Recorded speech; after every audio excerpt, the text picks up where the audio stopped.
జై శ్రీమణ ఏడుకొరడ వెంకటరమణ గోవింద గోవింద ఆపద ముక్కులవాడ అన్నదక్ష వెంకటేశ పాహిమాం శ్రీనివాస రక్షమ రక్ష రక్ష జనార్దన.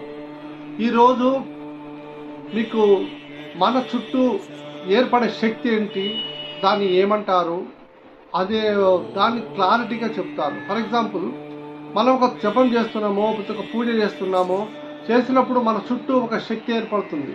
దాన్ని మీరు జనరల్గా కొన్ని ఫొటోస్లోనే మీరు చూడగలుగుతారు. అందులో మన చుట్టూ ఒక లేయర్ ఉంటుంది, ఇట్లా లేయర్ ఉంటుంది, దాన్ని ఔరా అంటారనమాట. ఇది ఏంటి అంటే మీరు చేసుకున్న భక్తి, నీకున్న శక్తి అనమాట. అలా ఔరా ఎంతవరకైతే మీరు పెంచుకుంటారో ఆ పెంచుకున్న వాళ్ళ మీద ఎలాంటి దుష్టపీడ మంత్రతంత్ర ఏమీ పనిచేయవు. అది ఎలా వస్తుంది ఏంటి అనేది నేను మీతో ఇవాళ మనం దాని గురించి ఒక వీడియో చేస్తున్నాను. ఆరా అంటే ఏంటి అనే దాని గురించి. చాలా మందికి ఒక విషయం తెలియదు. మనందరికీ కనిపించని ఒక శరీరం ఉంటుందని తెలుసు, కానీ కనిపించని ఒక శరీరం కూడా మనతో పాటు ఉంటుందని మీకు తెలుసా? దీనినే ఆరా అంటారు. ఆరా అంటే ఇదొక శక్తి వలయం, కాంతి కవచం, మన ఆత్మ వెలిగించే వెలుగు ఆరా. దేవుళ్ళందరికీ ఫోటోలు ఆరాలా తలకాయ చుట్టూ ఉంటుంది చూస్తారే, అదే వెలిగే ఆరా. అది ఆ ఆరా మన మనుషులకు కూడా ఉంటుంది. అది ఎలాగా కంటికి కనిపించేది, ఇప్పుడు కనిపించకుండా మనతోటే ఉందని సనాతన ధర్మం చెప్తుంది. ఈ ఆరా అంటే బలహీనంగా ఉన్నప్పుడు మనం అలసటగా, భయంతో, నిరాశంగా ఉంటాం. ఇది బలంగా ఉన్నప్పుడు మన చుట్టూ ఒక ప్రత్యేకమైన శక్తి ప్రసరిస్తూ ఉంటుంది. ప్రపంచం మనకి ఒక వేరే రీతిలో స్పందిస్తుంది.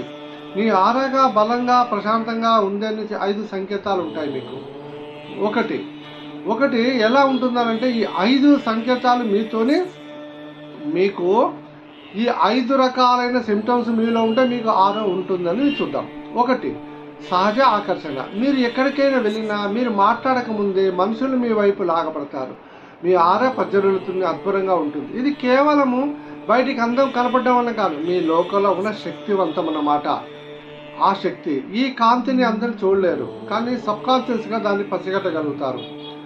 ఫర్ ఎగ్జాంపుల్, మీరు ఒక సమావేశంలో ఉండాలనుకోండి, మీరు ఎందుకు పదే పదే అందరూ మీ వైపు అలా చూస్తూ కళ్ళు తిప్పేసుకుని అలా చూస్తూ ఉంటారు అంటే మళ్ళీ మీ మీద ఆ కళ్ళు పడుతుంటాయి. వాళ్ళకైతే అర్థం కాదు.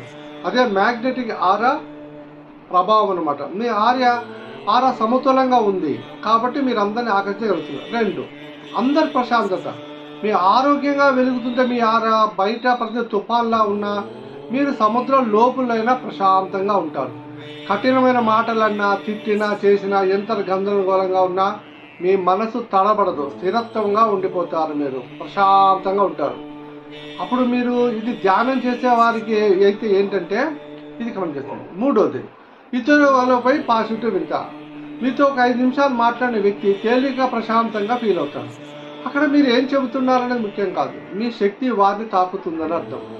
మీతో ఎదుటి వారు కలిసినప్పుడు వారు ఒకే మాట అంటారు, మీతో నిశ్శబ్దంగా మీతో మాట్లాడ చాలా హ్యాపీగా ఉందండి అని అంటే మీ ఆరా వెలువడుతున్న కాంతి వలన మీరు ఇంత నుండి కూడా మీ పని చేస్తుంది. మీ ఆరా చాలా గొప్పది కాబట్టి అది కూడా హీలింగ్ ఫ్రీక్వెన్సీ ఎదుటి వాళ్ళని కూడా అది ప్రసరిస్తుంది. ఇక 4వ సంకేతం, ఆత్మవిశ్వాసం.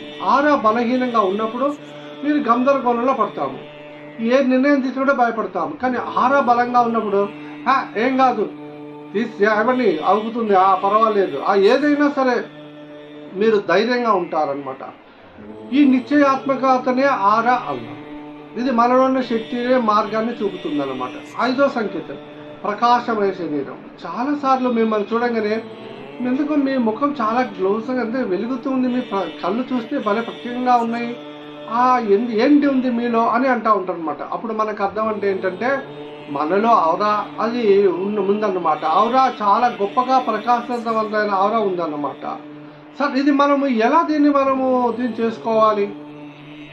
దీన్ని ఎలాగా ఇప్పుడు మనం ఈ బలంగా ఉన్న ఆరాని మనం ఎలాగ తీసుకోవాలి? అసలు మనం ఏం చేయాలి? మీ ఆరాన్ని శుద్ధి చేయాలి, ప్రకాశవంతం చేసే 5 ట్రిక్స్ ఏంటో చూడండి. 1, ధ్యానం. ప్రతిరోజు కనీసం 10 నుంచి 15 నిమిషాలు ధ్యానం చేయాలి. శ్వాసపై దృష్టి పెట్టాలి.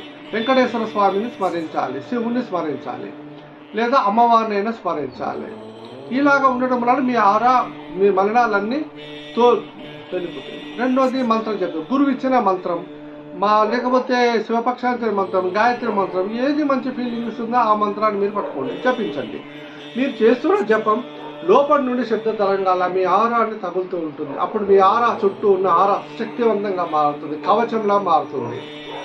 3, శుద్ధమైన ఆహారం. మీరు తినే ఆహారం కూడా మీ శక్తి వలయాన్ని నేరుగా ప్రభావితం చేస్తుంది. మనం మంచి సాత్వికమైన ఆహారం తినాలి, శుద్ధమైన ఆహారం తినాలి. పండ్లు, కూరగాయలు, తేలికైన భోజనము ఆహారాన్ని చాలా శుభ్రంగా ఉంచుతాయి.